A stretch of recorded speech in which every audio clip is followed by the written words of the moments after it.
Alloh kimnidir siylab, unga martaba bersa, mol dunyo bersa, u odam o'z-o'zidan bosar tusarini bilmay qolarkan. O'zi kabi insonlarni mensimay qo'yarkan. Oldin kim edim-u, endi kim bo'lib qoldim degan savolni o'z-o'ziga bermas ekan. Oldingi bosib o'tgan yo'lini, oldingi hayotini eslamas ekan. Eng yomon narsa shu kibrda. Ertaga bormizmi, yo'qmizmi Alloh biladi. Bugun uxlaymiz, ertalab turamizmi, uni ham hech kim bilmaydi. Bugun olamdan o'tgan odamlarning ham ertangi kun rejalari bo'lgan.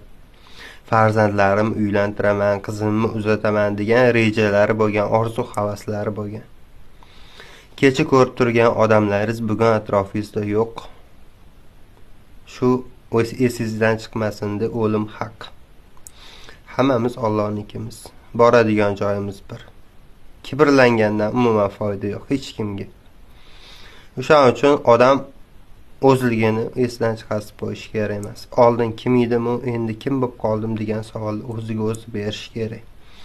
Ko'rmaganni ko'rgan qursin degan gap bekorga gapirilmagan. Tavba qilin. Qanaqa odamlar bor ey.